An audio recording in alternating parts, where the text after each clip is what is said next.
deals with the fact that our main objective in salvation is to get free and totally clear of the spirits and all of the sin that we allow to get in us. And so deliverance ministries is truly the only ministry that is effective enough to be worthy of Christ's calling and to be caught up when Jesus Christ appears. So Paul the Apostle makes a statement in Galatians 5 after he deals with all the works of the flesh. So first he enumerates the works of the flesh, just how these natural contagions, cause us to be. In Galatians 5, he says the works of the flesh is envy, strife, emulations, violence, rivalries, revelry, drunkenness, etc. But then he says those who are Christ, that's a distinct category now, an elite category. Those who are Christ, his possession, have crucified the flesh, these things. In other words, they have put those things to death.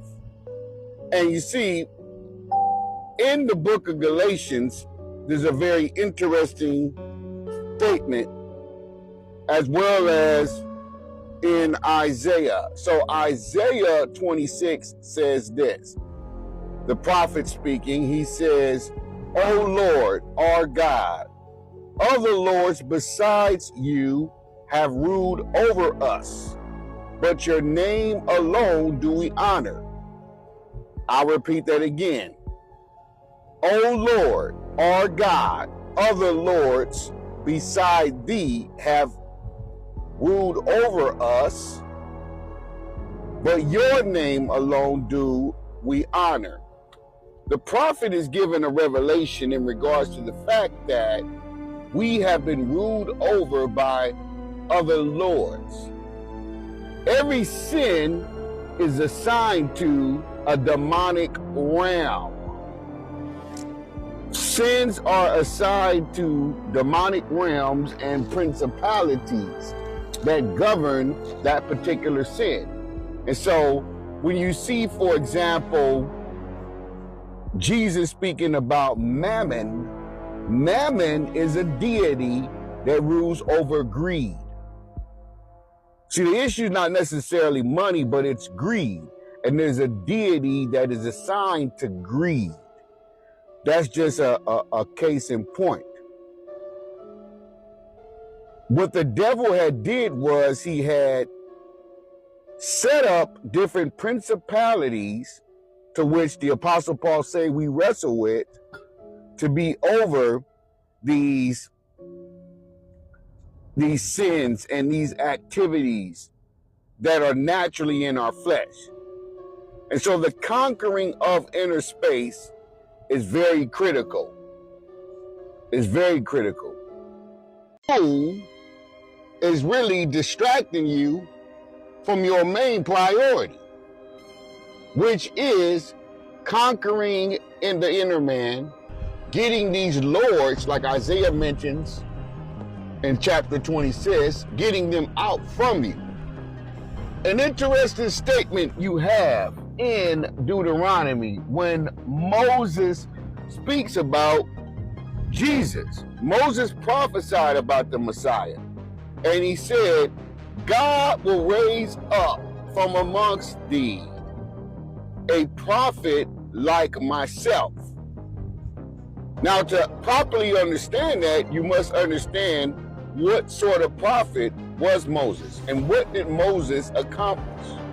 Moses was the deliverer of the people, and he delivered them from the lords that ruled over them.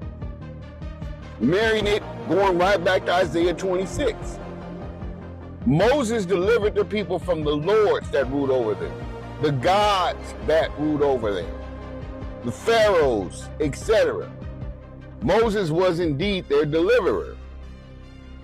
Jesus comes on the scene, and when the people are expecting Jesus to be this great hero and overthrow these Romans, as the Pharisees got upset and a lot of the Jewish religious people got upset because they said, how are you the Messiah and you have not supernaturally overthrown the Romans and made us the kings of the universe?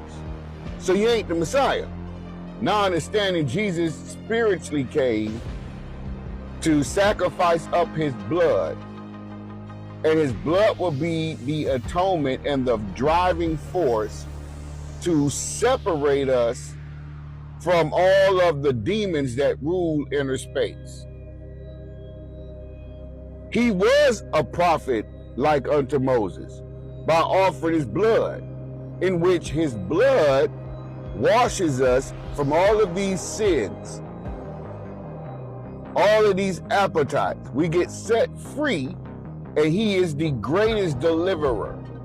That deliverance that we experience from Jesus now enables us to go into the promised land, such as Moses delivered the people into Canaan land. It's the same typology. However, Jesus' accomplishment is the permanent one and the eternal one.